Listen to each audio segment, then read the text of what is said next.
Bonjour à tous, bienvenue dans Le Panier, le premier podcast e-commerce en France que j'anime depuis maintenant plusieurs années, dans lequel je reçois des commerçants, des e-commerçants et parfois des invités un peu particuliers comme aujourd'hui, qui viennent me raconter leurs enjeux, leurs bonnes pratiques, leurs recettes gagnantes pour vendre mieux et plus en ligne. Je suis Laurent Kretz, fondateur de Cosa, agence conseil qui aide les marques à bien se raconter pour mieux vendre. Contactez-nous sur justcosa.com. J'ai le grand plaisir aujourd'hui de recevoir Julien Jalouzet. Je le reçois en co-hosting d'ailleurs avec Kevin Couvet, que vous avez déjà entendu sur Le Panier puisqu'il est notre CTO. On a abordé des sujets tech. Je reçois donc Julien Jalouzet. Salut Julien, ça va ? Salut, ça va ? Ben, ça va bien. Julien Jalouzet qui est le CMO du Paris Basketball. CMO, ça veut dire Chief Marketing Officer. Mais tu m'as dit que c'était bien de dire CMO. C'était bien de dire Chief Marketing Officer plutôt que Directeur Marketing. Parce que Directeur Marketing en France, c'est souvent quelqu'un qui n'est pas lié au revenu. Ouais. T'as un directeur commercial qui gagne de l'argent, qui rapporte de l'argent, et un directeur marketing qui en dépense assez souvent.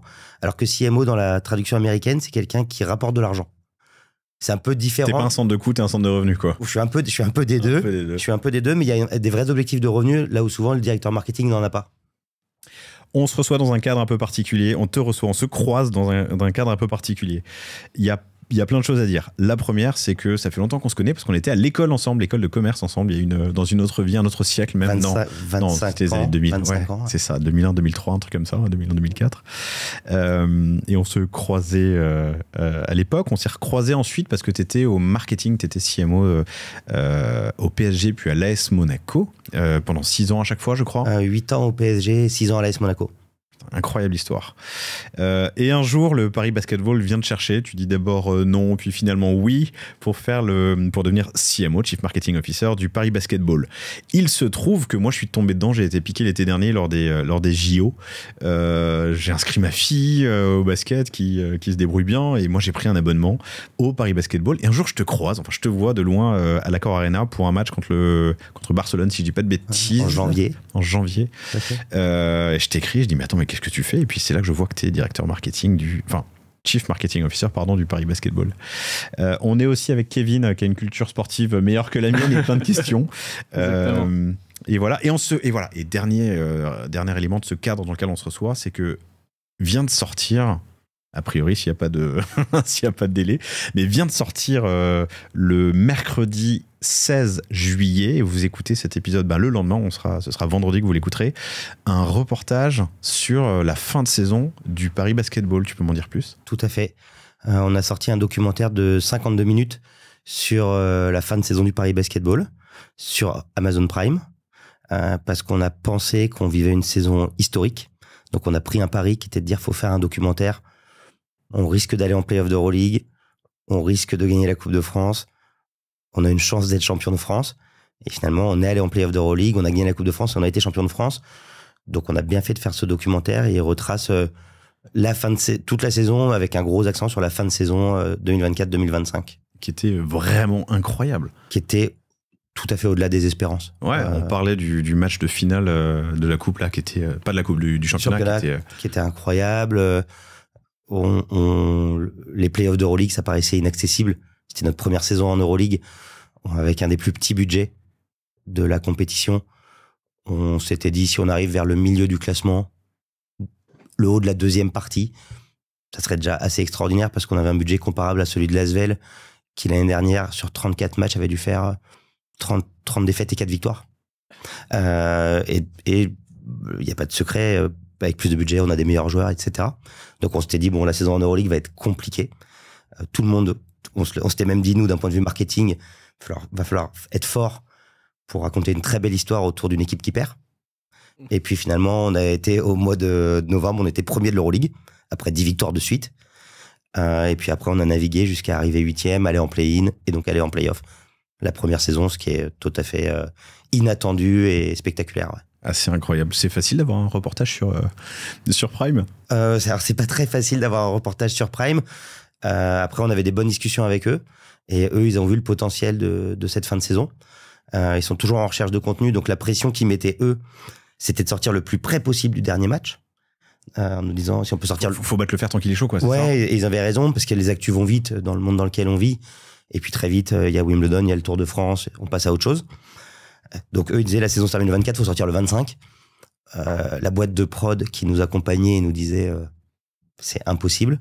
Donc on est arrivé à cette date du 16 juillet, qui est à peu près un entre-deux, qui est encore assez proche, parce que septembre, t'es déjà dans une nouvelle saison, et donc c'est un peu bizarre de se replonger, surtout qu'il y a pas mal de joueurs qui changent. Donc on se disait, tant qu'on arrive à maintenir le truc, début juillet, on est pas mal. Ça change plus que dans le foot, les joueurs? Ça change plus parce qu'ils ont des contrats de courte durée. Okay. Ils ont des contrats de 1 ou 2 ans, et donc ça change énormément, ce qui pénalise pas mal le basket, puisque ça empêche les gens de s'attacher. On adore s'attacher à des gens qui sont tout le temps au même endroit. On adore les joueurs qui bougent pas trop. Messi à Barcelone, qui deviennent un peu des égéries plus fortes que les marques. Il y a beaucoup ça en NBA. Michael Jordan, Chicago Bulls, c'est-à-dire dans notre tête, Michael Jordan, il a un maillot rouge. Et en France, en Europe, comme il bouge tout le temps, c'est très dur. Donc c'est français ou européen? C'est européen, ouais. Comme il bouge tout le temps, c'est assez dur de s'attacher.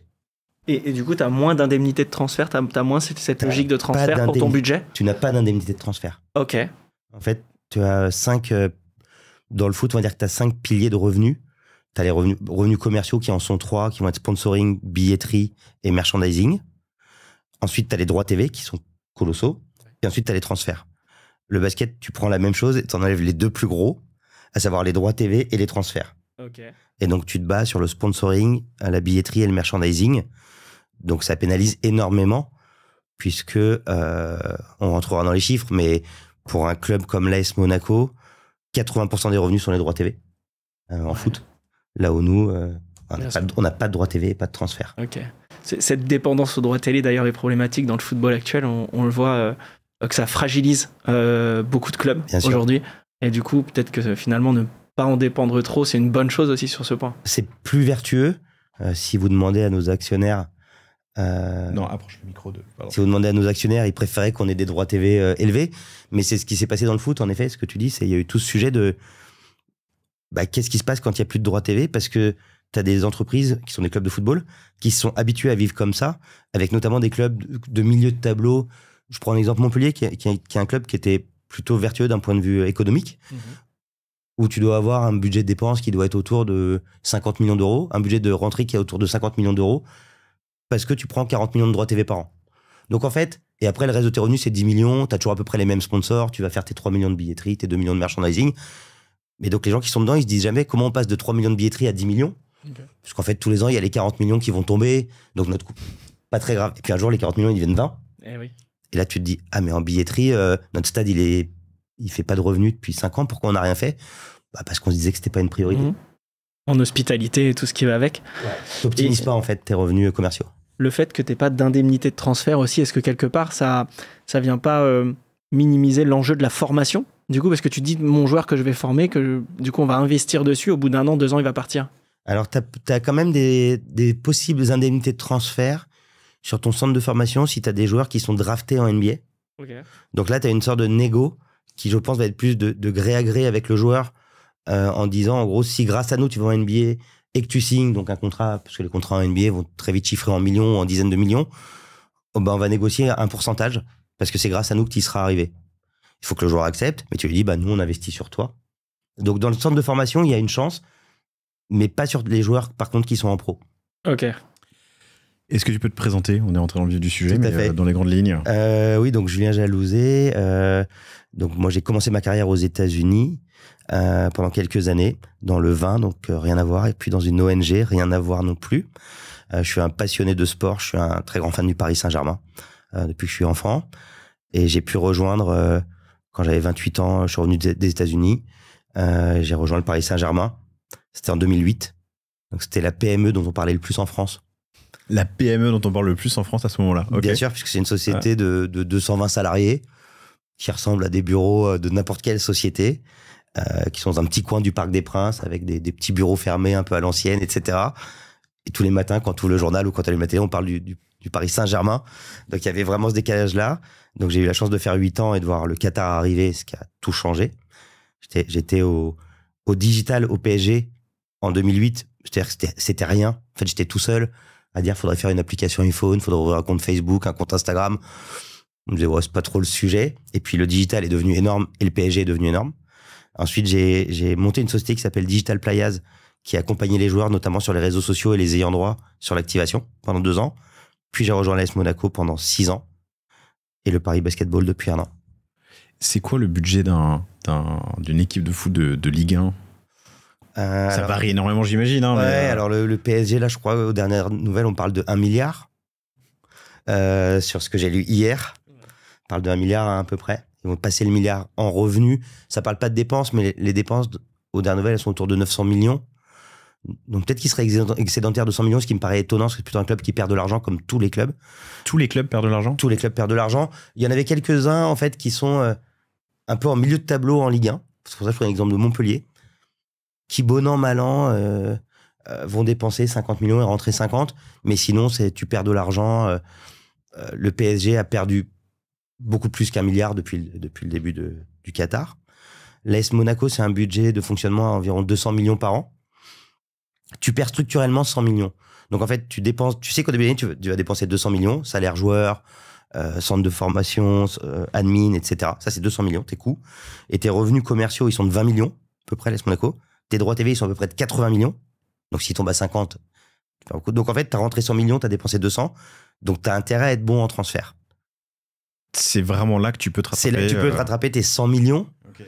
Et donc, ça fait qu'en gros, l'AS Monaco, depuis l'arrivée du propriétaire Dimitri Ribolovlev en 2013, je crois, a perdu en moyenne 50 millions par an. Donc là, il doit être à 600 millions de perdus. Malgré des années, parce que les gens disent toujours, ah oui, mais l'AS Monaco, ils ont vendu Mbappé, Bernardo Silva. Donc en effet, il y a une année où ils vendent Mbappé à 180 millions, Bernardo Silva à 60, Fabinho à 60, Benjamin Mendy à 50, je crois. Donc, mais si l'année d'après, tu fais plus que 10 millions, bah, c'est pas bon. Donc ce qui te fait ton résultat exceptionnel qui permet de rattraper les autres. C'est ça. Mais donc, on parle de dizaines, centaines de millions pour des clubs qui sont majoritairement, tu le dis, déficitaires. Par rapport au basket. Ouais. Au basket, tu es...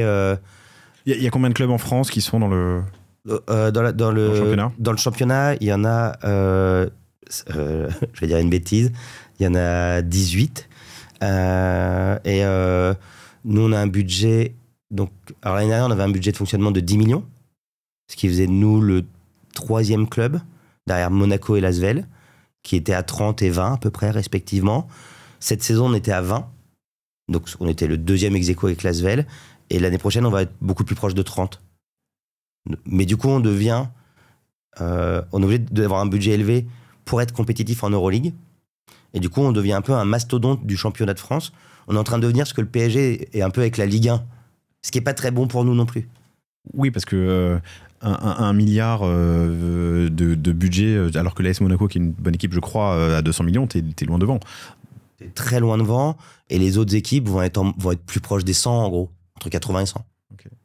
Qu'est-ce que tu apprends pendant toutes ces années au PSG et à l'AS Monaco que tu mets en application aujourd'hui ? Au PSG, énormément de choses, parce que l'arrivée du Qatar était évidemment un game changer incroyable.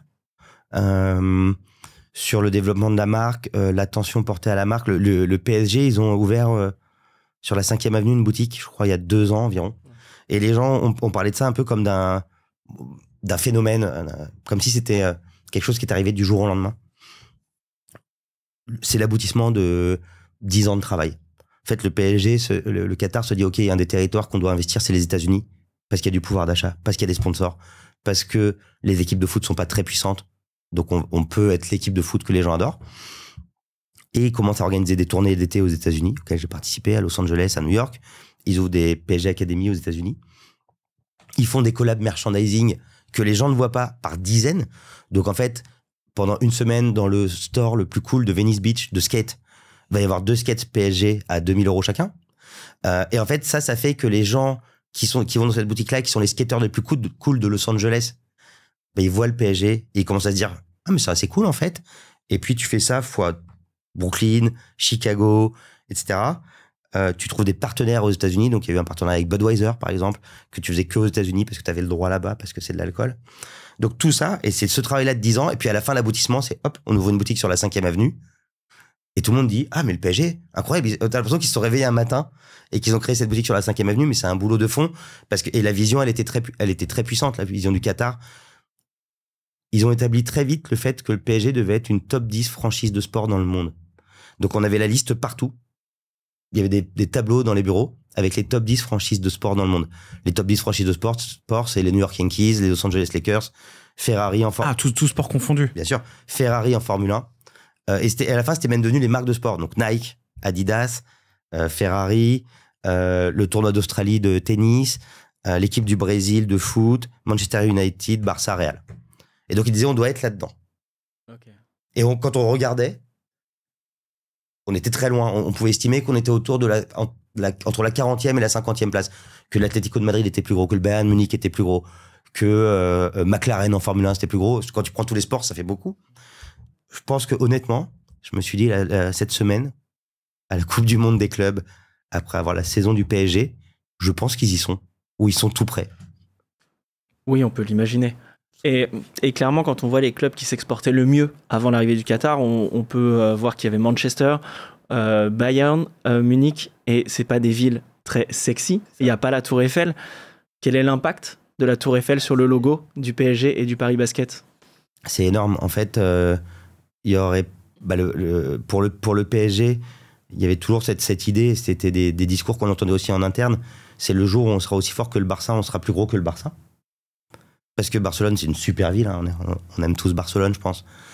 Mais c'est pas du tout aussi gros que Paris en termes de tourisme, de visibilité mondiale. Les Japonais rêvent pas d'aller à Barcelone, ou alors ils rêvent d'aller à Barcelone pour voir le Barça, alors qu'ils rêvent d'aller à Paris. Donc ils disaient c'est super fort, d'où le changement de logo du PSG avec la Tour Eiffel en gros et tout. Et au Paris Basketball, c'est totalement, ça fait partie de la marque. Les propriétaires, ils ont pensé dès le début que c'était Paris Basketball ou rien. Donc pour la petite histoire, ils ont racheté le club de Hier-Toulon. Parce qu'il y a un nombre de licences, c'est ça, en France, c'est limité. Donc si tu lances une équipe from scratch, je pense que tu vas commencer, je dis peut-être une bêtise, mais je pense pas, en 4e division, en amateur, National 2. Et donc tu vas devoir gravir l'étape, donc tu prends du temps. Alors que tu peux aussi prendre une licence pro, donc Pro A ou Pro B. Et donc il y avait la licence de Hier-Toulon qui déposait le bilan, qui était en 2e division. En Pro B. Mais donc elle n'est pas attachée à une zone géographique? Elle n'est pas attachée. Donc en fait, tu prends cette licence. Tu le vois beaucoup aux États-Unis, les franchises changent beaucoup d'un endroit à l'autre. Tu le vois beaucoup là-bas. Et donc nos propriétaires américains se sont dit on prend la licence de Hier-Toulon uniquement si on peut la transférer à Paris. Donc ils ont déposé la marque Paris Basketball. Mais pour eux, c'était inenvisageable de faire autre chose que Paris. Parce que tout le cœur du projet, c'est ça. Leur vision, c'est ça. C'est Paris, il y a 12 millions. Paris et le Grand Paris, nous on parle beaucoup du Grand Paris. 12 millions d'habitants, plutôt jeunes. Culture urbaine, hip-hop, basket à fond. Tu vois des jeunes dans Paris, c'est ce que dit David Kahn, notre propriétaire, dans le documentaire. Il dit en fait, quand je marchais dans Paris, j'allais près des playgrounds et les mecs avaient des maillots des Los Angeles Lakers, des Chicago Bulls. Et tu te dis, donc il y a tous ces gens-là qui jouent, ils n'ont pas d'équipe. Ouais. Et puis ils sont jeunes, et puis la population est plus jeune en région parisienne que dans le reste de la France. C'est 12 millions. Comment c'est possible qu'il n'y ait pas d'équipe de basketball? Pour eux, c'était une évidence, donc c'était entièrement lié à ça. Au même titre qu'avoir l'Adidas Arena était... il n'y aurait pas eu Paris Basketball sans Paris, il n'y aurait pas eu Paris Basketball sans l'Adidas Arena. Inenvisageable. Reprenons un peu de recul et de hauteur par rapport à la genèse de ça. Qu'est-ce qu'ils viennent faire en France? Donc c'est David Kahn et Eric Schwartz. Eric Schwartz, voilà. Donc les deux propriétaires, le propriétaire principal étant Eric Schwartz, qui lui vient du monde de la private equity, qui est un investisseur, qui a beaucoup investi dans le sport, notamment dans des équipes de basketball en NBA. Et David Kahn, lui, vient de la NBA. Il était general manager des Indiana Pacers et des Minnesota Timberwolves. Il était avant ça journaliste dans le basket et avocat. Et il s'est dit, projet un peu de fin de carrière, il a la 60aine, je vois cette opportunité à Paris, qui voit comme une opportunité business, hein. C'est des gens qui font du business. Rick Schwartz, il se définit comme un businessman. Il y a une possibilité, il y a 12 millions d'habitants, donc on va faire un pari qu'on va créer quelque chose de très beau et qui vaut peut-être très cher un jour, ou qui rapporte beaucoup d'argent un jour. Le pari s'appuyant sur 3 choses, c'est l'Adidas Arena, parce qu'il va y avoir une salle tellement exceptionnelle que tout le monde voudra venir. La ville de Paris, parce qu'il y a 12 millions d'habitants et qu'il n'y a pas d'équipe. Et les droits médias, parce que les droits médias sont proches de zéro et ils vont bien finir par exploser. Donc aujourd'hui, les 2 premières parties se sont plutôt bien passées. La 3e un peu moins, ce qui fait qu'on n'est pas un très bon business pour l'instant. L'Adidas Arena est détenue par le Paris Basket aujourd'hui, est détenue par Adidas. Non, on est sur un naming classique, on est sur quel montage? Elle est détenue par une société qui s'appelle Paris Entertainment Company, qui l'exploite, ainsi que l'Accor Arena et le Bataclan, qui est une société mixte qui appartient principalement à la ville de Paris. Donc c'est Paris Entertainment Company, notre interlocuteur, et Adidas, c'est le namer jusqu'en... je sais plus si c'est 10 ou 15 ans, donc c'est 2034 ou 2039. Ce qui est intéressant avec Adidas, c'est que c'est la seule, parce que c'était en 2024, c'est la seule arena dont ils ont le naming dans le monde. Il n'y a pas d'autres Adidas Arena, il n'y a pas d'Adidas Stadium, il y a Allianz, tu as l'Allianz Arena à Munich, tu as l'Allianz Riviera à Nice, tu as souvent plusieurs. Adidas, c'est la seule, donc ils mettent le paquet dessus. Donc pour nous, c'est top, parce que en plus, c'est notre sponsor, notre équipementier. Donc c'est parfait. Et accessoirement, tu l'as dit, elle est vraiment géniale, cette salle. C'est familial, c'est sympa, c'est vraiment génial. Ouais, je pense que c'est incroyable, l'expérience, elle est... Mais alors, comment ça se fait? Parce que tout s'est fait à peu près au même moment. Donc la ville de Paris, j'imagine, dit qu'il faut un stade, elle le construit, elle cherche un partenaire pour l'occuper. Le sponsoriser et l'occuper, qui va être Adidas, qui signe du coup un deal de naming. Un deal de naming sur 10-15 ans. Ouais. Et le Paris Basketball arrive à peu près au même moment? Ouais, c'est tout en même temps. Ok. Tout en même temps. Parce que ça colle, parce qu'Adidas, ils le font... Je sais pas si on jouait pas dedans, s'ils l'auraient fait. Mais c'est pas sûr, parce qu'Adidas, c'est un partenaire incroyable pour nous depuis le début, qui suit tout ce qu'on fait, qui a été hyper présent, et qui se dit, puisque mon équipe, c'est le Paris Basketball, qui joue en Adidas, ils vont jouer là-dedans, ça peut être bien que ce soit l'Adidas Arena. Donc tout ça est lié, et c'est des décisions qui se prennent, je pense, vers 2019, avant le Covid. Donc il y a vraiment un chemin dans les bureaux où moi j'étais pas, puisque je suis arrivé que depuis 1 an. Ce que racontent les anciens salariés, c'est qu'il y avait un pont dessiné par David Kahn. Et en fait, le pont, c'était d'un côté la Carpentier et de l'autre l'Adidas Arena. Et ils disaient, on est sur le pont. Et on va là, je vous rappelle, tous les jours. Parce qu'on va y arriver. Parce que là, le Carpentier, c'est sympa. C'est un gymnase dans le 13e. Et tout le respect que j'ai pour cette salle, c'est pas une salle d'une équipe pro, avec l'ambition qui est celle du Paris Basketball aujourd'hui. Et des fois, c'était pas facile pour les équipes de se dire, OK, la vision, c'est il y aura 8000 personnes, on gagnera le championnat. Quand tu es en Pro B, que tu joues dans une salle où il y a 300 personnes, tu as du mal à voir. Donc, il leur montrait toujours que la vision, c'était celle-là. Donc, c'était dans la tête de tout le monde depuis le début. Ça a pris 1 an et demi de retard, l'Adidas Arena. Donc, j'imagine la souffrance des gens. C'était tout juste prêt pour les JO, quelques mois avant. C'est sorti en février 2024. Et je pense qu'au départ, c'était septembre 2022. Alors, il y a eu le Covid au milieu, ce qui n'aide pas, évidemment. Ça a pris pas mal de retard. Et je pense que les gens commençaient un peu... Quand t'attends ça tous les jours, ça a dû être long. Donc une 20aine d'équipes de basket dans le championnat. Avec le budget que vous avez, vous êtes la plus grosse ou l'une des plus grosses? On est du coup la deuxième plus grosse avec l'Asvel. Après l'Asvel. Okay. Ouais, et Monaco. Derrière Monaco, avec l'Asvel, derrière Monaco. Ok. Ouais. Ce qui reste un budget qui est assez petit par rapport au foot et au budget que tu as pu connaître avant. Tu avais une question, Kevin, là-dessus? Oui, tout à fait. C'était, on se demandait en fait, est-ce que quand tu passes de Paris à Monaco puis au Paris Basket, pour toi c'est pas une rétrogradation, ou finalement est-ce que le fait qu'il y ait tout à développer et qu'il y ait un gros potentiel, pour toi c'est ça qui t'a attiré le plus? Si j'étais un joueur, sans doute qu'on dirait que c'est une rétrogradation, et même d'un point de vue extérieur on me disait, mais t'as été au Paris Saint-Germain, à l'AS Monaco, faut que t'ailles dans un club plus grand, le Barça, le Bayern, la Juve, Manchester. Après, quand les structures deviennent grosses, elles deviennent, vous le savez, c'est vrai que pas que dans le sport, pardon, plus politique, plus dur à manœuvrer, plus processé. Et ça, c'est la partie que j'aime pas trop, moi. Je suis plutôt un peu entrepreneur. Et donc, le Paris Basketball, j'aime bien parce qu'il y avait cette dimension entrepreneuriale avec énormément d'ambition et un discours très porté sur le marketing, l'expérience, l'entertainment et les revenus qui me parlaient beaucoup plus. Quand j'ai dit aux propriétaires que j'étais pas le plus grand fan de basket, que j'aimais bien regarder du basket, que je regardais un peu la NBA, etc., ils m'ont dit c'est exactement ce qu'il faut, parce que il faut que tous les gens qui n'aiment pas le basket nous aiment en fait.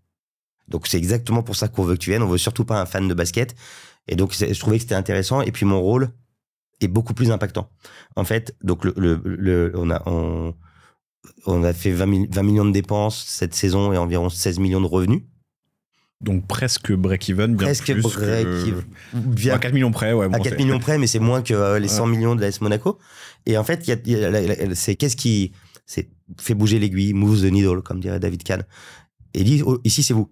À l'AS Monaco, des fois, tu as un peu l'impression, si je passe les revenus billetterie j'augmente les revenus billetterie de 50%, donc je les passe de 3 millions à 4 millions 5, c'est beaucoup d'augmenter des revenus de 50%, c'est un gros effort.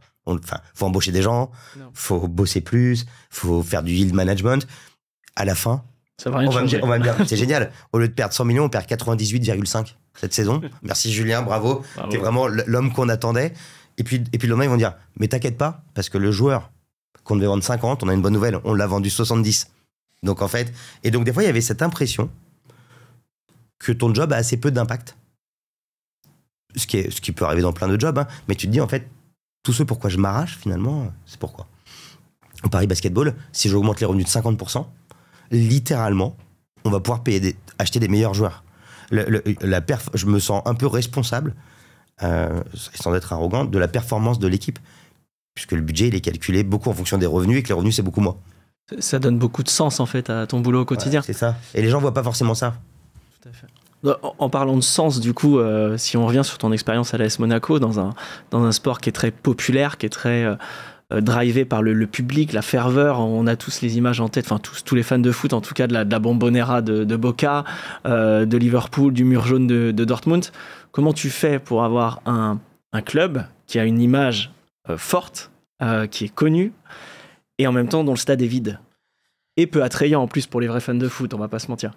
Oui, parce qu'il est un peu obsolète. Enfin, il est obsolète avec une piste d'athlétisme, t'es loin du terrain. Il est pas très rempli. Et c'est comme tout le monde en arrivant à l'AS Monaco, j'ai pensé que j'étais peut-être la personne qui allait le remplir. Et puis j'ai compris que ça n'arriverait jamais parce que c'est structurel. 2 fois dans l'année, il y a Nice et Marseille qui viennent, c'est plein. C'est plein, mais t'as Nice qui est à 11 km, qui est une grande ville, qui est la 5e ville de France. Et à 11 km de l'autre côté, t'as l'Italie. Donc des gens qui regardent le championnat italien. Et la population de Monaco sont pas des gens qui suivent beaucoup le foot. Et de toute façon, c'est 30 000 personnes. Donc en fait, ton bassin de population est inexistant. Tu pourras pas. Et on l'a vu quand il y a eu des très grands joueurs comme Falcao et tout, donc faut abdiquer. Donc en fait, tout le jeu pour nous, c'était de raconter une belle histoire. Grâce au digital aujourd'hui, ce que je dis souvent, les gens, ce qu'ils comprennent de l'AS Monaco, c'est tu es parfois ton compte Instagram, quoi. Ce qu'ils perçoivent de l'AS Monaco, c'est ce qu'on publie sur Instagram. Donc on faisait hyper gaffe, hein. Les photos, c'est toujours filmé de très près, tu vois pas, etc. Et beaucoup de gens ne verront jamais les matchs parce que t'as des fans dans le monde entier, dans des pays dans lesquels la Ligue 1 n'est pas diffusée. Donc en fait, c'est ça qu'on essayait de faire, mais c'était assez désagréable. On a eu pendant un moment une stratégie d'influence. Donc on fait venir des influenceurs au match, et j'en ai qui sont partis à la mi-temps. C'est dur, t'as invité des gens, tu les mets en loge, et ils me disaient, ouais, en fait... je me faisais chier. Ouais, c'est pas génial, exactement, je m'emmerde un peu, quoi. Et ça, c'est hyper dur. Tu te dis, bah, je t'ai invité, je t'ai mis en loge. Et tu te dis donc, ok, mon produit, c'est pas ça. Par contre, mon produit, c'est, t'as le centre d'entraînement qui est exceptionnel, qui est à la Turbie, vue sur la mer, peut-être le plus beau du monde. C'est-à-dire, s'entraîner au foot ou faire du sport à cet endroit-là, c'est le plus beau truc au monde. Donc, donc on a fait un match des influenceurs avec TikTok au centre d'entraînement. Et alors là, tous les influenceurs t'ont dit, j'ai jamais pensé être dans un lieu comme ça. Donc, on essayait de sortir d'autres trucs, mais c'est pas très agréable. Et là, tu arrives dans un club avec de nouveaux enjeux. Tu l'as dit tout à l'heure, les sources de revenus dans le foot, sponsor, billets, merch, télé et transfert. Ouais. Là, tu as ni la télé ni les transferts. Donc, ta zone d'influence, c'est sponsor, billets et merch. Oui. Sur les 16 millions de revenus que vous avez fait l'année dernière, quelles sont les proportions à peu près ? C'est à peu près 10 millions de billetterie. Donc ça, on est super fiers. On avait... Dans un stade à 8000 places. Hein. Ouais, on avait établi le record des chiffres d'affaires billetterie dans le basket français la saison d'avant, en jouant assez peu à l'Adidas Arena. Donc on avait fait 3,7 millions. Donc ça, c'était le record de l'histoire du basket français. Et ça fait un x3 ? Et on a fait un x3. Mais c'était on le savait. C'était notre première saison full à l'Arena, et on a joué tous les matchs qu'on pouvait jouer. On allait au bout du match 5, on a joué 43 matchs à domicile. On allait au bout, tu étais là, Laurent. On s'est vu tous les 3 jours à la fin. Il y avait tout le temps des matchs, donc on a été aidé par ça. Parce qu'au début, notre projection, elle était à 8. Et on se disait, si on va en play-off d'Euroleague, peut-être 8,5, 8,6. Et si on va au bout de la finale, peut-être 9,5. Et on est à 9,75. Donc c'est 10 millions. Le sponsoring, c'est environ 5. Et le merchandising, c'est à peu près 1. 5 millions sur le sponsor pour un club qui a fait ses preuves au cours des dernières années, en tout cas montré une trajectoire. Oui. Mais c'est vraiment cette année qu'il a explosé. Ouais, tout à fait. On a trouvé nos gros sponsors cette année. Ça, c'est une partie qui est opérée par une autre personne qui s'appelle Jérôme de Chonac chez nous, qui est plutôt le directeur des revenus. Il est très focus sponsor et il a fait un énorme boulot pour valoriser le maillot. Donc aujourd'hui, on a des sponsors comme Menen, qui sont des beaux sponsors, Nutribullet, Otakos, Kellogg's, dont j'ai vu le logo. Kellogg's. Donc on a Pizza Della Mama, qui est notre sponsor adverse, que c'est Mister V. Donc on a des très beaux sponsors. Olibet aussi, qui fait du pari. Et on a réussi à leur vendre des emplacements sur le maillot à des prix qui nous paraissent logiques, principalement grâce au digital, parce que je parlais des droits télé. Il y a un double problème pour nous, la double sanction. C'est non seulement, aujourd'hui, on ne prend pas beaucoup d'argent des droits télé. Quand je dis pas beaucoup, c'est moins de 100 000 € par an. Donc, les droits télé que la Ligue nous reverse. Elle reverse 100 000 € au Paris Basket. Ouais, versus 80 millions pour l'AS Monaco Football, par exemple. Ou 40 millions pour le Montpellier Football. Donc pour nous, c'est un peu faible. Et surtout, le problème, c'est que c'est faible parce que c'est diffusé sur des chaînes comme Squeak, par exemple, alors c'est plutôt l'Euroleague, qui sont pas très regardées, qui n'ont pas beaucoup d'abonnés. Et normalement, quand tu vas voir ton sponsor, tu dis mon maillot, pour être sur mon maillot, ça vaut 3 millions. Parce que je suis l'AS Monaco Football et que je sais que à chaque fois que je joue un match, je suis diffusé sur Amazon Prime, par exemple, à l'époque, et qu'il y a 300 000 mecs qui regardent, fois 40 matchs, 50 matchs dans la saison, égale tant de mecs cumulés. Ouais, plus tous les articles de presse, tout le média qui va autour. Ouais, alors que nous, il y a peu de médias, donc c'est assez dur. Donc on est très très focus sur le digital. On vend très bien le fait qu'on a des taux d'engagement délirants sur TikTok et Insta. On a les meilleurs taux d'engagement d'Europe, tous sports confondus. Sur Insta notamment, on fait vraiment beaucoup d'efforts là-dessus. Donc ça nous aide à valoriser ça, parce que sinon c'était très très dur. Donc 5 millions, c'est beaucoup. Et le merchandising, pour l'anecdote, 1 million, enfin on est à 900 000 exactement, c'est aussi le record du basket français. Et les 5 millions de sponsoring aussi. On a fait tous les records de revenus, quoi. Tous les records. Et donc 10 millions x 3 sur la billetterie. Ouais. Ce qui était ton principal enjeu de ce côté-là ? Oui, énorme. Tu peux me raconter ? Ouais, on avait un enjeu de... la billetterie, c'est un bon business, puisque c'est un business de marge. Donc tu as des coûts fixes élevés. Les coûts fixes, c'est tu ouvres ta salle, tu payes ta sécu, etc. Tu loues ta salle, tu payes ton traiteur, tout, l'organisation. Et à un moment, une fois que tu as ouvert la salle, que tu as mis des gens, le fait qu'il y en ait 5 000 ou 6 000, ça n'augmente pas beaucoup tes coûts. C'est-à-dire tu doubles pas la sécurité pour 1000 personnes. Quoi qu'il arrive, quand tu ouvres une salle, il faut 120 personnes qui font de la sécu. Et puis, quand tu commences à passer 6 000, il en faut 132. Mais tu vois, c'est 12 en plus. Donc, tes coûts, ils explosent pas. Donc, il y a vraiment un moment où chaque place en plus, c'est de la marge nette. Donc, il y a un entrepreneur, tu connais les sujets de marge très bien. Donc, alors peut-être pas net, mais au moins de la marge brute. Mais en tout cas, c'est un vrai truc de marge. Donc, pour nous, c'était hyper important de développer ça. Et puis, il y a aussi un enjeu d'image. Tu parlais tout à l'heure de l'AS Monaco. La salle pleine, pour nous, c'est hyper attractif. Quand tu fais venir un sponsor, si tu lui dis, regarde Squeak, il dit déjà, je sais pas ce que c'est. Et après, il s'abonne, et puis il voit que c'est pas dingue, parce que même comme il n'y a pas beaucoup d'argent mis, la captation n'est pas folle non plus, la production du match. Par contre, il vient dans la salle est pleine, il y a une ambiance incroyable. Il dit, waouh, moi, je veux faire partie de cette aventure-là. Donc pour nous, c'était la clé. Et pour moi, ça fait partie du marketing mix un peu. Le PSG l'a bien compris. Hein, plus vite ton stade est sold out, plus t'es attrayant. Quand tu vas au Barça, à Barcelone, les gens, ils veulent voir des places pour le FC Barcelone, parce qu'on sait que c'est compliqué. À New York, tu vas aller voir les Knicks, tu vas aller au Madison Square Garden. C'est hors de prix. C'est hors de prix, mais comme tu sais que c'est très dur, en gros, quelqu'un t'appelle, ou un pote habite à New York et dit, écoute, je peux t'avoir 2 tickets pour ce soir, c'est $450 le ticket. Tu dis oui. Parce que tu sais que de toute façon, il n'y a pas tellement de choix. Tu vas pas aller en ligne regarder, parce que, en gros, tout le monde sait qu'il n'y en a pas. Donc, on voulait vraiment remplir cette salle un max. Donc, c'était objectif hyper prioritaire. Et sans jamais devenir inaccessible. On fait gaffe au prix. On augmente le prix des catégories élevées, parce qu'on pense qu'il y a des gens qui sont prêts à payer cher pour être en courtside au premier rang, et l'expérience, elle est folle. Mais on veut garder des prix. On vendra toujours des places à 13 €. Toujours. Je croyais que c'était 16 le premier prix. C'est 13 le premier pour les étudiants. Okay. Si vous n'y avez jamais été, allez y faire un tour. C'est vraiment une ambiance dingue. Alors pour le basket ou autre, mais ouais, c'est vraiment génial. Mais donc toi, tu as une feuille de route en début d'année où ça y est, l'Adidas Arena Alors, elle a ouvert l'année dernière, mais ce sera la première saison pleine. Vous avez un partenaire ou vous le faites en interne? C'est sur Ticketmaster, hein? C'est Ticketmaster, ouais. Ok, pourquoi avoir choisi un... C'est pas nous, c'est l'Arena, en fait. Ok. C'est l'Arena qui a un deal global. C'est Paris Entertainment Company, dont on parlait tout à l'heure, qui a un deal global avec Ticketmaster sur l'Accor Arena et l'Adidas Arena. Donc, en fait, nous, on n'était pas tellement partie prenante de la décision, mais ce qui est pas grave, parce que du coup, on n'a pas de coûts. Normalement, c'est toi qui payes ton logiciel de billetterie, mais là, c'est pas nous. Avec des enjeux de maintenance, de suivi, alors que là, c'est sur étagère, mais avec des frais. Avec des frais et puis avec un peu moins de flexibilité. Il y a des sujets, là, on parle... Parce que tu parlais de yield management. Ouais, alors on en fait. Alors, mais le yield, tu peux l'expliquer? Ouais, le yield, c'est on bouge un peu les prix en fonction du rythme de vente. Donc, quand on voit que, par exemple, pour le match 5, on a vendu 3000 places dans les 7 premières minutes qu'on suivi le match 4. Ok. Donc, ça, on a vu très vite. Étant à l'Adidas Arena, tu vois, je me demandais l'impact des QR codes, parce que les QR codes sont diffusés en grand. Là, ça a été très vite. Réservez vos matchs pour le prochain match. Et là, ça clique. Donc, on a vu ça. Et donc là, tu te dis, bon, écoute, je garde mes places à 13 €, mais en gros, je les ai toutes vendues parce que j'en ai, je crois, 800 à peu près. Par contre, il me semble que celles qui sont à 25, je peux les mettre un peu plus cher et qu'elles vont partir aussi. Et donc, tu augmentes un peu tes prix. On l'a déjà fait aussi à la baisse. On essaie d'éviter. Mais on le fait comme le fait la SNCF, comme le fait Air France, comme le font les hôtels. Il y a toujours un débat dans le sport, c'est marrant. Il y a un peu les gens qui sont contre le yield management. En disant, le mec qui a acheté hier, si on baisse les prix, etc. Ce qui nous paraît tout à fait évident, tu vas chez Monoprix faire tes courses.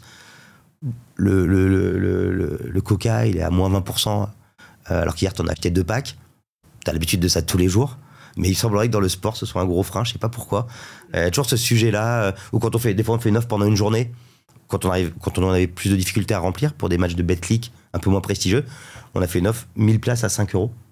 Et tout le monde me disait non, mais tu peux pas faire ça, parce que les mecs, ils ont payé leur place 19 € au même endroit hier. Je dis, comme tous les jours dans la vie, en fait, quoi. C'est un peu plus dur à faire accepter. On a un côté anti-business dans le sport en France. Ouais, on a beaucoup moins ailleurs. On le voit, les levées de boucliers sur tout ce qui est lié aux ligues fermées. C'est lié à ça aussi. On a cette tendance vraiment... Les ligues fermées. Les ligues fermées, c'est une sorte de ligue où, en fait, ce qui est très US dans l'approche sportive, où tu as des franchises et tu ne vas pas pouvoir descendre ou monter. C'est-à-dire que ton classement de fin d'année va te déterminer des avantages, comme une priorité à la draft, ou l'inverse pour rééquilibrer. Mais le dernier ne descend pas en D2. Il n'y a pas de passage, c'est imperméable. Ok. C'est ça. Ouais. Et alors comment tu fais pour y être? C'est là que tu viens racheter des licences, ou créer des nouvelles licences. Tu achètes une licence. Ok. Mais l'avantage de ça, l'inconvénient, c'est que c'est pas démocratique et que c'est fermé. Le gros avantage, c'est la garantie dans le temps. Parce que ce qui est compliqué, c'est d'investir en disant qu'un jour tu peux descendre dans le foot. Compris. Tu vois, alors que là, tu te dis, une fois que j'ai ma licence, j'y suis à vie. Donc je peux investir, je peux perdre peut-être de l'argent pendant 10 ans, parce que je sais que sur les 10 ans qui suivent, je peux par exemple construire une arena. Je peux construire une arena, ça va me coûter 200 millions ou 300 millions à construire, parce que je sais que derrière, ça va se rentabiliser. Si jamais tu as construit une arena et que tu descends, t'es en grosse difficulté. Oui, on a tendance à penser que la ligue fermée, c'est le mal, que c'est vraiment anti-méritocratique, mais il y a une vraie logique aussi de stabilité financière pour les clubs, qui sont des entreprises qui emploient des gens. On voit que le club de Bordeaux a coulé, ils ont dû licencier un nombre énorme de personnes. Lyon a été en difficulté ces dernières semaines, dans le foot aussi. La ligue fermée, ça enlève un peu ce risque aussi, et ça valorise aussi ta ligue en tant qu'institution, parce que du coup, tu vas placer tes franchises et tes équipes aux endroits sur des grands territoires comme les États-Unis où il y a des vrais enjeux financiers. Mais du coup, se créent, j'imagine, des championnats parallèles? Oui, des espèces de sous-divisions un peu, ouais. Okay. Qui servent plutôt à faire jouer des joueurs qui pourraient monter dans ces équipes-là. Okay. Les équipes, c'est la G-League aux États-Unis. T'as pas d'équipe de G-League qui va se retrouver en NBA, ça n'existe pas. Mais par contre, c'est là où les joueurs, il y a ça et la NCAA, donc le college basketball, où tu repères les futurs joueurs de la NBA. Sur les budgets, je crois que les salaires ont... Je sais pas s'ils ont fuité ou s'ils sont publiés, mais on voyait des sacrées différences entre les équipes françaises, je suis au basket, et les grandes équipes européennes. Il y a presque des x10 parfois sur tout à fait. Sur des meilleurs joueurs de chaque équipe, tu vois. Donc là, les budgets augmentent, mais c'est impactant quand même. Oui, c'est impactant. Alors, en fait, nous, on essaye nous, et je dis nous beaucoup pour nos propriétaires, de construire un modèle vertueux. Donc eux, ils veulent être break-even, ils veulent même gagner de l'argent. avec ce club du Paris Basketball, parce qu'ils voient ça comme un business, parce qu'aux États-Unis, le sport, c'est du business. Donc, c'est pas un gros mot de dire ça. Donc, c'est vrai que ça rapporte de l'argent, mais t'as d'autres propriétaires, d'autres clubs, comme par exemple Monaco, c'est un propriétaire qui est un milliardaire russe, ou en Grèce, qui, eux, n'ont pas de volonté de rentabilité. C'est le kiff, la danseuse. Ouais, exactement. Le kiff, la danseuse. Je suis riche, il me reste que ça. Ce qui était le cas aussi, je t'ai dit, à Monaco Foot. Le propriétaire, il a perdu 600 millions environ en 11 ans. Mais il trouve sans doute plein d'autres avantages. Certains que je connais, certains que je connais pas, j'imagine. Et c'est pareil dans le basket. Alors que nous, on a des propriétaires qui regardent vraiment ça comme sur des fichiers Excel. Donc, en fait, pour eux, payer un joueur, notre meilleur joueur, TJ Shorts, donc il s'en va. Il gagnait chez nous, je crois, environ 400 000 euros par an. Donc là, il part pour 2,5 millions par an à l'Olympiakos. Et nous, on trouvait que sa valeur par rapport au marché, on aurait pu s'aligner autour de 1 million à peu près. Mais 2,5 millions, 2,5 millions hors charge. Tu vois, sur un budget de 20 millions, tu comprends vite que si tu as 14 joueurs, ton business model, il explose, quoi. Ouais. Donc, tu peux pas. Et puis, tu t'aliènes les autres, en plus. Ouais, tu peux pas. Et puis, les autres, ils vont quand même monter aussi. Donc, tu peux pas. Là où je sais pas quel est le budget de l'Olympiakos, sans doute qu'ils font plus de revenus que nous. Parce que c'est une énorme marque, c'est quelque chose de très puissant en Grèce. Mais je pense qu'ils font 30 millions de revenus, là où nous, on en fait autour de 20. Mais en dépenses, ils vont être à 60, quoi. Donc, ils perdent, ou 50, ils perdent 20 millions. Mais c'est pas très grave. Donc, je reviens sur les billets. C'est un enjeu aussi parce que la salle ne t'appartient pas et tu peux pas gérer exactement. Enfin, ta liberté d'action est un peu limitée quand même. Un petit peu. Sur le yield, tout à l'heure, j'ai pas fini de répondre, mais ouais. En effet, on peut pas faire du yield en temps réel comme le font la SNCF et les grands acteurs aujourd'hui, Booking, pour ne citer que Air France. On peut pas le faire en temps réel. Donc nous, en fait, on doit envoyer un mail qui dit voilà le nouveau prix qu'on veut mettre à Paris Entertainment Company, qu'il l'envoie à Ticketmaster. Donc en fait, ce qu'on a fait... Pour des raisons de validation ou des raisons techniques? C'est possible. Technique, parce qu'en fait, nous, on n'a pas de lien direct avec Ticketmaster, qui n'est pas notre prestataire, c'est pas nous qui les payons. Ils travaillent pas forcément le dimanche à 23h. Ouais, tu déposes un CSV sur un FTP avec... on pourrait sans doute aller plus vite, mais du coup, c'est pas en direct. Donc en fait, quand tu vends tes 3000 places en 7 minutes, ce que tu fais, c'est que tu arrêtes de vendre. Donc c'est vrai que les gens me disent, mais tout le monde m'a appelé en disant, mais il n'y a plus de place et tout. Non, on a juste arrêté de vendre, parce qu'on savait que les prix de yield passaient le lendemain à 9h du matin. Quand on met les prix de yield le lendemain à 9h du matin, on a yieldé, je sais pas, de 20% à peu près, on a augmenté les prix de 20%. On revend de nouveau, je crois, 2000 places en 5 minutes. Donc, on restoppe, on rechange, on réaugmente les prix. C'est un cas exceptionnel, parce qu'on parle du match 5 de la finale. C'est pas un truc qu'on fait tous les matins, sinon on fera encore plus de revenus billetterie. Mais du coup, il y a eu 3-4 fois comme ça, où il y avait plus de billets, puis il y en avait de nouveaux, les gens comprenaient pas trop, et t'es pas très souple dans ta manœuvre. Il y a un autre gros enjeu, parce qu'à un moment, billetterie, tu peux toujours augmenter tes revenus de billetterie, notamment sur l'aspect VIP, tu peux pas mal augmenter tes prestations, tu peux faire de l'espèce de super VIP, comme au PSG, où t'as des gens qui ont des places où tu vois les joueurs passer, etc. Enfin, tu peux, dans le VIP, nous, aujourd'hui, on a une offre assez standard, mais tu peux la découper en 20, en 30, en plein de trucs. Tu peux faire même du premium, comme dans les avions, qui est pas le VIP, mais qui est pas le truc normal, où en fait, t'as le droit à une coupe de champagne, mais t'as une place normale. Donc, tout ça, on peut augmenter. L'autre source de revenus énorme, et on l'a vu au Paris Saint-Germain, c'est la plateforme de revente. Et ça, on est un peu bloqué parce que c'est pas forcément une priorité pour Ticketmaster. Mais pour nous, c'en est une. Donc, c'est dans ces sujets-là où parfois, on se sent pas bloqué, parce qu'on collabore bien avec eux. Et avec Paris Entertainment Company, tout se passe bien, mais c'est un peu plus lent que ce qu'on voudrait, quoi. Compris. Dans tes revenus, tu vends des billets à l'unité, mais tu vends aussi des abonnements. Je pense que c'est un sacré enjeu de faire monter la part des abonnés. On en avait 2200 cette saison. La saison dernière... Tu partais de combien? 380. 380 en début de saison? En 23-24. En 23-24, mais en début de saison, parce qu'il y a des gens qui s'abonnent en cours de saison, non? Ouais, en début de saison, on était déjà à 1600-1700. On s'était mis 2000 pour objectif. Donc, on a beaucoup bossé pendant l'été dernier. Et on était à 1800. Puis après, tu en as eu au cours de la saison qui t'amène à 2002, dont toi. Et des très belles places, d'ailleurs, Laurent. Et là, on vise 3500 pour la saison qui arrive. Donc 50% de croissance encore sur la saison. Ouais, c'est ça. Presque, ouais, un bon 50, ouais, presque 60-70. On pense que il y a un seuil qui est pas facile à déterminer, qui est autour de la moitié, on pense à peu près. Enfin, ça se fait dans des tableaux Excel, hein, tu peux aller dans le détail. Le seuil, c'est, tu peux faire le calcul du RC Lens en foot. Ils ont 33 000 places, 31 000 abonnés. Donc en fait, tu sécurises le fait que ton stade soit toujours plein, mais tu n'as plus que 2000 places à vendre, parce que ce qui est moins intéressant financièrement, parce que les abonnements, les abonnés ont un discount de l'ordre de 30 à 40%. Si tu fais la somme de tes matchs, tes 43 matchs, et tu enlèves 30% à ça, c'est ton prix de ton abonnement. Donc moi, dans un truc purement financier, j'aurais intérêt à tout vendre à l'unité, à part que je remplirais pas ma salle. Donc la question, c'est quel est le bon seuil là-dedans? Tu vois, parce que tu peux dire, le RC Lens, ils vont dire, bon, on a que 2000 places à vendre par match, mais par contre, comme tout le monde en veut, ils mettent des prix très, très élevés. T'as un cas au Paris Saint-Germain, t'as 35 000 abonnés de mémoire, sur 48 000 places. Je suis pas sûr, parce que j'ai pas les derniers chiffres. Donc deux tiers, un peu plus. 2 tiers. Je suis assez persuadé que les 13 000 restants rapportent beaucoup plus que les 35 000. Parce qu'en plus, t'as des gens qui sont abonnés depuis longtemps, où il y a des systèmes de capping, tu peux pas augmenter leur abonnement de plus de temps, on va arriver à des choses comme ça. Donc t'aimes bien vendre des places au spot, c'est ce que tu vends le plus cher, mais tu peux les vendre très cher parce qu'il y a beaucoup d'abonnés et qu'il n'y en a pas beaucoup.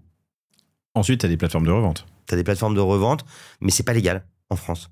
Non, mais pardon, au Paris Saint-Germain. Ils ont leur propre plateforme, ouais. T'as pas mais par contre, les plateformes comme revendre ses places sur le Bon Coin n'est pas légal. Ou sur même via des trucs un peu plus comme Viagogo, qui sont plus faits pour ça, c'est pas légal non plus. Ok, tu voulais rebondir sur les abos? Ouais, j'allais rebondir sur ce point, effectivement, mais tu l'as bien souligné qu'au final, si tu as trop d'abonnés, à un moment, tu n'as plus la main sur ton yield, tu peux perdre la main, et aussi l'impact des résultats en cours de saison qui va pouvoir te permettre d'augmenter tes places va être plus mesuré. Et du coup, ça peut être un frein à ton développement commercial, mais tu l'as bien souligné. Ouais, non, c'est un jeu, enfin, on se demande quelle est la limite. Toi, t'as des gens qui te disent, ouais, vas-y, il te faut 6000 abonnés, comme ça, t'as plus que 2000 places à vendre, et celle-là, tu peux y aller comme un malade. Mais il semblerait que là, on se dit 3005, vers 4000, on se pense que c'est pas mal d'avoir 4000 places à vendre par match. Donc la moitié. La moitié, sachant qu'en plus, tu connais la salle, il y a le Lower Bowl qui fait 4700. Et t'as le haut de la salle, t'as une partie basse qui fait 4700, et le haut de la salle qui fait donc 3003. Et tu peux fermer entièrement le haut. Donc en gros, tu pourrais dire que tout le bas, c'est que des abonnés, et que du coup, ce que tu vends, c'est le haut, quoi. Mais pas forcément non plus, parce que tu voudrais bien avoir des places en bas à vendre quand il y a un beau match de Coupe d'Europe, donc tu retombes là-dedans. Tes enjeux, c'est pas que le revenu, c'est aussi c'est la marque. La marque. Ouais. Raconte-moi cette année, et qu'est-ce que t'as fait pour arriver jusqu'au... je sais pas, le point d'orgue, j'ai l'impression que c'est l'arrivée d'Omar Sy qui est venu s'associer. Il est copropriétaire, hein, je sais pas si on l'a dit, mais... Ouais, il est copropriétaire depuis environ 2 mois, 1 mois et demi. Et pour moi, c'était hyper important.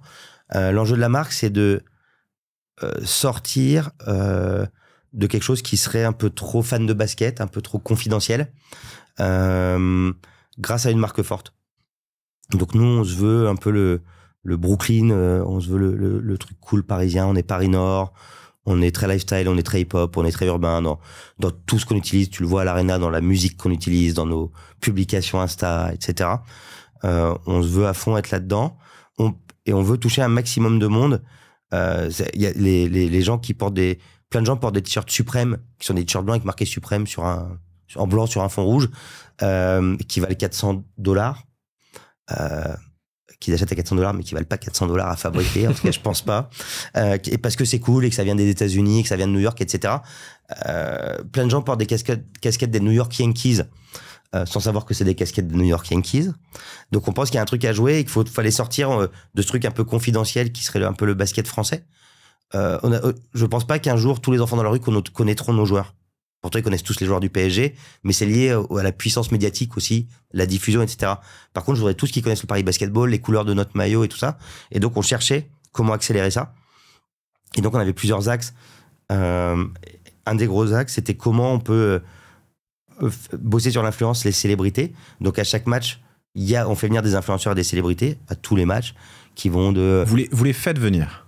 On les fait venir. On a une personne qui travaille dessus. Il y en a qui nous contactent de plus en plus. Mais au début, il y a eu un vrai boulot, notamment à Carpentier. À Carpentier, tu fais venir Travis Scott. Hein. Travis Scott à la Carpentier, j'ai pas la comparaison, mais tu peux en faire pas mal à mon avis. C'est assez incroyable. Il y a ce boulot qui est fait. On est beaucoup poussé par notre agence qui s'appelle Yard, qui accompagne le club depuis le début. Yard, c'est l'agence de Nike sur toute la partie urbaine, aussi de Jean-Paul Gaultier, aussi de la NBA quand ils viennent en France. C'est aujourd'hui pour moi les meilleurs dans l'urbain à Paris. Et donc eux, ils ont mis des principes de jeu très forts dès le début. Donc dès le début, quand il y avait 300 personnes, troupe de danse, lancer de t-shirts, célébrité dans la salle, le speaker qui est Dandy, que tu connais, qui a un style assez particulier, etc. Un peu rappeur et tout, qui marche super bien. DJ Ashti, notre DJ qui est là, qui sait les musiques qu'il faut passer. Les ad-libs, c'est la musique de cirque quand l'arbitre se trompe, tu vois. Donc eux, ils ont mis tous ces principes-là en place et ils ont dit il faut que la marque soit super forte. Ça, c'est la même agence? C'est la même agence. C'est Yard qui pilote tout notre branding depuis le début. Ils sont super forts. C'est des métiers très différents. Les lanceurs de t-shirts. Non, ouais, mais c'est eux qui disent, en gros, c'est eux qui disent il faut faire ça. Ok. Ils disent on doit être une marque d'entertainment, une marque de Paris, donc faut ça. Donc le speaker, ça doit être lui et pas lui. Les temps morts, plutôt que de faire des pom-pom girls, comme ça se fait par exemple à Monaco Basket, nous, il nous faut plutôt des mecs avec des gros baggy qui lancent des t-shirts. Donc ils ont poussé tout ça. Donc le boulot, il a été super bien fait, hyper important. Et on s'est dit à un moment, faut qu'on touche du monde. On fait venir des célébrités qui viennent plus ou moins naturellement, des Alice Belaïdi, des Thuram, des Mr V très tôt, etc. Et Omar Sy, il vient voir un match en octobre. Comme ça, en fait, c'est lui qui nous sollicite, je crois. Et puis il sort et il nous dit est-ce qu'on peut aller déjeuner après-demain? Il y a un truc qui me plaît trop, en fait, quoi. Et donc ça c'était le point 1 et puis après on a été en discussion depuis ce moment-là sur quel pourrait être son rôle d'ambassadeur du club. Est-ce qu'il revient voir des matchs? Est-ce qu'il est ambassadeur du club?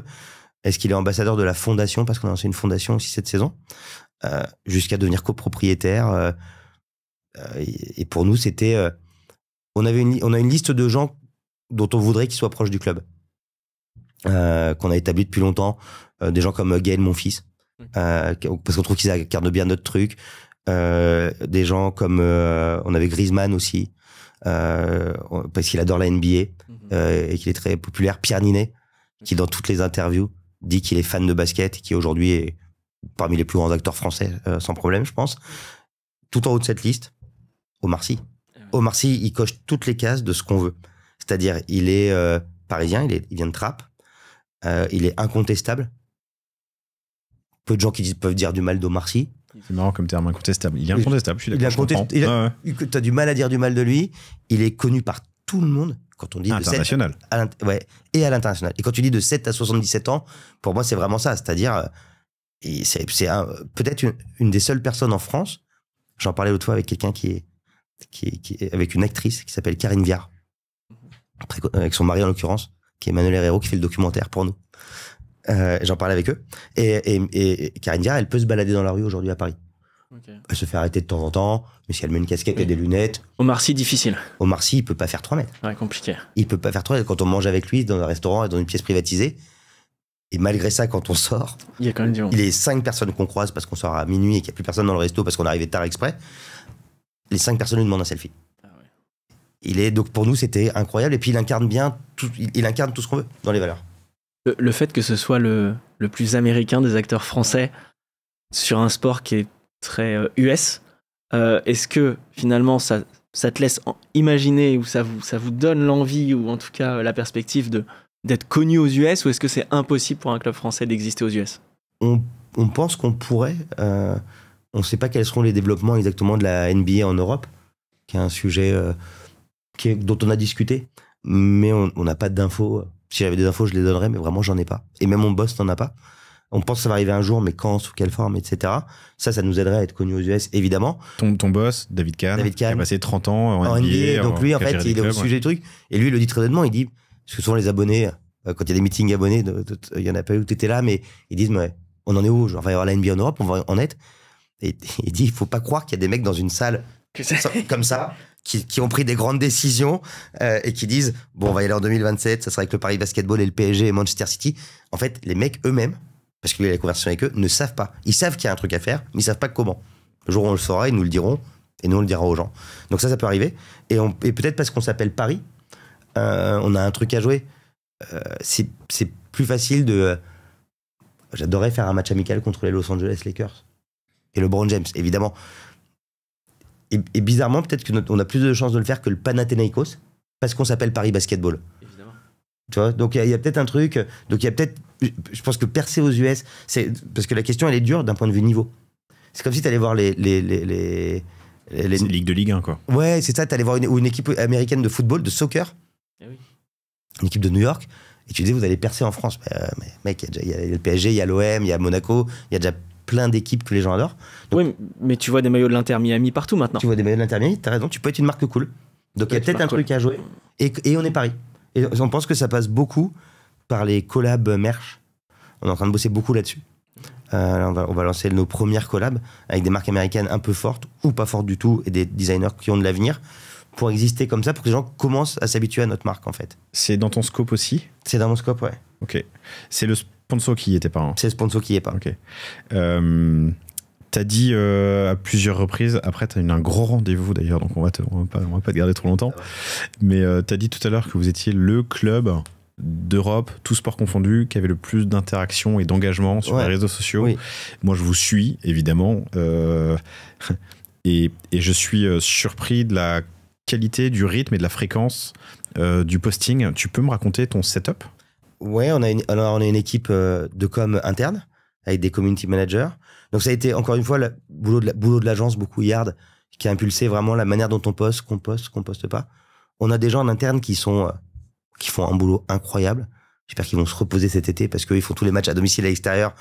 Et quand je vois leurs messages, leurs échanges à 4h du matin, je m'inquiète pour leur santé, mais ils bossent super bien.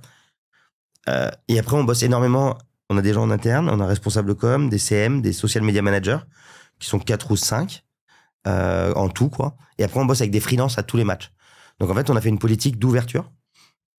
Quand je suis arrivé, il y avait 2 personnes qui étaient là depuis toujours, en fait, photographes et vidéastes. Et ça se passait pas très bien, pour différentes raisons, notamment pour les conditions, on va dire.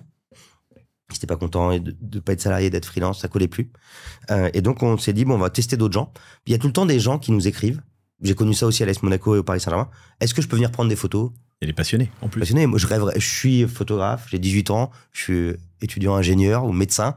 Mais à côté de ça, j'adore la photo, j'aimerais trop shooter le Paris Basket. Et en fait, on a commencé à dire oui à tout le monde.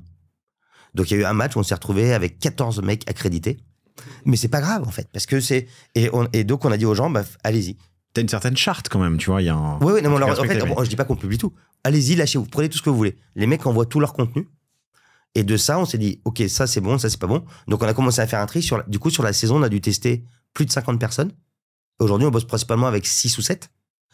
Et sur un match, tu vas avoir à peu près 1000 contenus créés. Et on va en poster 10, 15. Mais presque en live par moment, non? Il m'a semblé voir des vidéos en live de l'état du match. Presque en live. Mais donc, t'as tes free qui font soit vidéo, soit photo, qui envoient ça, j'imagine, en temps réel. Sur des plateformes où on récupère. Ok. Et plateforme fait maison ou non, c'est du Google Drive qui s'appelle Scoreplay. Scoreplay. Ouais, Scoreplay, ou qui permet de tout stocker. Et en fait, ils mettent là-dessus. Les CM le voient tout de suite. Les CM, ils savent exactement c'est dans la DA ou c'est pas dans la DA. Ils ont vraiment cet œil parce qu'ils ont été entraînés par l'agence. Ils savent tout de suite. Ça, c'est pas bon. Ou tout de suite, ils voient que, par exemple, il y a un panier de Nadir Rifi à 3 points incroyable. Ils voient qu'il y a 2 vidéos qui viennent d'arriver en même temps, une de derrière, une de devant. Ils disent incroyable, donc ils font un montage avec les 2 comme ça. Et ils poussent le truc. Et ils savent que c'est toujours le même truc. On doit utiliser tel type de musique, plutôt du hip-hop, plutôt américain. Il doit toujours s'accélérer. On doit toujours ralentir au moment où le ballon rentre dans le panier et accélérer au moment où il sort du panier et accélérer la musique. Tu peux regarder toutes nos vidéos, c'est comme ça. Enfin, il y a des rythmes. Et ça, c'est presque en temps réel pendant le et match. En fait, c'est tellement dans leur tête, et c'est pour ça que je dis qu'ils sont hyper forts. Pendant le match, ils savent poster tout ça. Et en fait, on crée la plupart des gens que je croise, et c'est hyper flatteur, et c'est beaucoup grâce à l'équipe que j'ai. Ils me disent, votre Insta, j'adore, quoi. Parce que je pense qu'on suit une piste qui marche bien, quoi. Ouais, avec en plus des bots. Quand tu. Qui t'envoient des messages pour acheter des choses, ouais, un peu. Ouais. Et donc, ça pousse vers le merch, qui fait aussi partie de tes priorités, enfin de tes enjeux. Ouais, qui est un énorme enjeu. Donc, là, on a fait 900 000 euros. L'année d'avant, on avait fait 200 000. Le record, c'était 450. C'était quand il y avait Wemby, l'année avant qu'il aille en NBA. Donc, on a pensé qu'ils avaient fait plus que nous et qu'on n'avait pas de record, mais on a quand même fait plus. On a ouvert notre boutique officielle à l'Arena le 3 octobre, donc la veille du premier match, qui cartonne. Et qui va faire marcher de plus en plus parce que l'Arena va devenir un lieu de vie, un peu comme Ground Control à la gare de Lyon, Il va y avoir vraiment des bars, des restos, etc. Excellent. Toute la semaine. Et en face, il y a l'université qui se construit. Donc on a beaucoup développé ça. On a beaucoup développé le online. On était un peu au tout début. On a fait on avait une boutique en ligne faite un peu de bouts de bois et de bouts de papier. Et donc on a fait un truc un peu plus sérieux. Et on mise énormément sur le merch parce que tout à l'heure je disais sur la billetterie, à un moment tu plafonnes. Sur le sponsor, tant que t'as pas de diffusion de télé majeure, c'est toujours compliqué. Le merch, c'est nos limites. Alors c'est pas un très bon business de marge. Comme toute marque de fringues en fait. Ce que t'achètes tes maillots, les gens ils disent vous vendez des maillots à 90 €. On les achète pas à 5 € non plus, on les achète plutôt à 40, 45 en fait. Donc c'est un business qui perd de l'argent pour nous cette saison. Sur les 900K, tu perds de l'argent. Ouais, tu perds 100. En plus, il y a différents designs en fonction des périodes. Ouais, il y a le design, il y a le design, il y a la production, il y a payer les gens dans la boutique, il y a ce que tu reverses au gars qui héberge ton site. Enfin, c'est dur de marger. Mais par contre, ce que tu sais, c'est que tes 1 million, ils peuvent devenir peut-être 3, peut-être 5, peut-être 10 et peut-être 100. Un jour, là où ta billetterie, je crois pas qu'on puisse faire 100 millions d'euros de billetterie. Je crois qu'on peut faire peut-être 20, 25. Peut-être 25, si on optimisait tout. En merch, type, si on devenait, Suprême, ils font 1 milliard, on pourrait faire 100 millions, entre guillemets. Je dis pas qu'on va y arriver, mais il n'y a pas de limite. Ce qui est intéressant aussi, je me faisais la réflexion, et je sais pas si c'est vrai, c'est que le design est parfois un peu neutre. T'as le P de Paris, t'as Paris qui est en gros, donc tu peux le porter sans être... tout à fait. Sans avoir le logo du PSG sur le front, quoi. Ouais, une casquette, pardon. En fait, on veut... c'est tout notre objectif, c'est de devenir un peu une marque de mode. Un peu lifestyle, quoi. Un peu lifestyle, c'est pour ça que les collabs, ça compte. On veut vraiment que quelqu'un porte le P qu'on a designé. Il n'y a pas de logo de Paris. Aujourd'hui, on est tous parisiens. Je pense qu'on est tous assez fiers d'habiter à Paris. Donc, soit tu portes une casquette avec marqué Paris, qui a un petit côté un peu touriste, mais il n'y a pas de logo de Paris. Alors, il y a le bateau, en l'occurrence. Le bateau, ouais. Le bateau, mais j'ai pas eu beaucoup de casquettes avec le bateau. Et donc, on a designé ce P, qui est le logo du Paris Basketball, le monogramme, mais qui pourrait être celui de Paris, dans l'objectif hyper ambitieux, mais on a le droit d'être ambitieux, que ça devienne le NY des New York Yankees. Et qu'un jour, des gens l'achètent à l'aéroport, en disant c'est mon souvenir de Paris, sans savoir que c'est du Paris Basketball.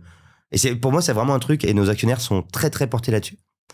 Notamment Eric Schwartz, qui aime beaucoup ce domaine-là. Il dit vraiment, un objectif de vie dans notre business, c'est que des gens portent du Paris Basketball sans savoir que c'est une équipe de basket. Donc tu peux imaginer plein de trucs.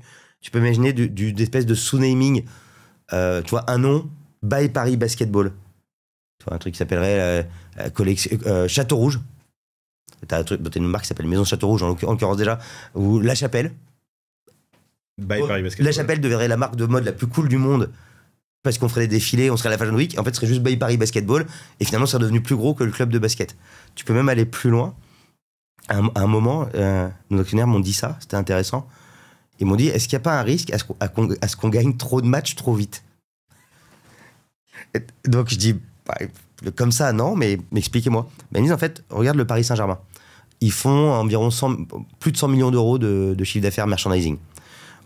C'est colossal, hein, c'est sans doute les premiers en Europe ou pas loin. Principalement, c'est 1 million de maillots à 100 €. Et c'était l'année où il y avait Messi, Neymar, Mbappé.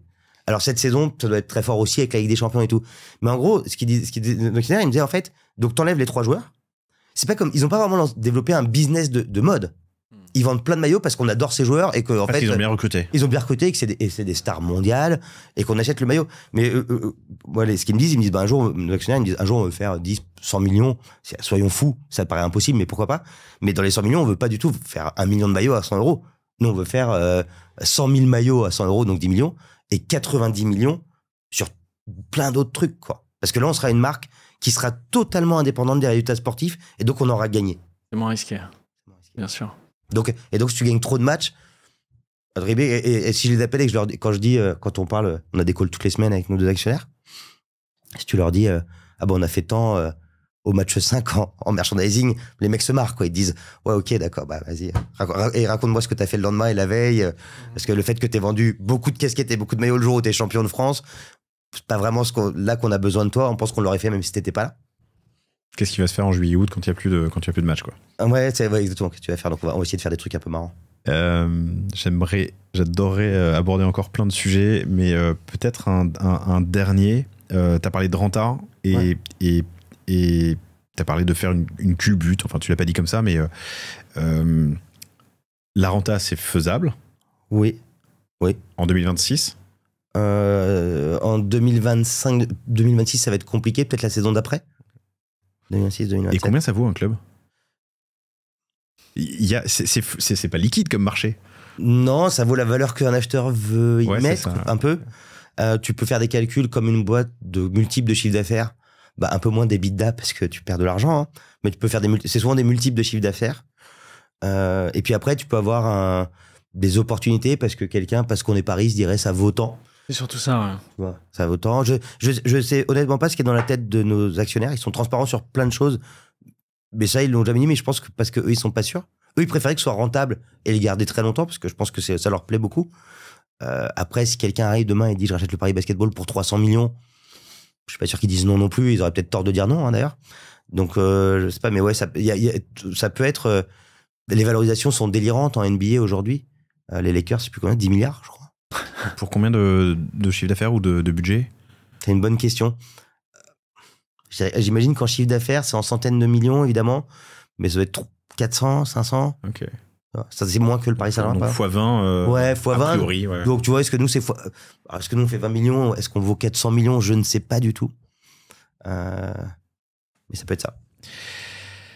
Hyper intéressant. David Kahn, on le voit à chaque match. Hein. Ouais. Presque, je sais pas, j'ai l'impression.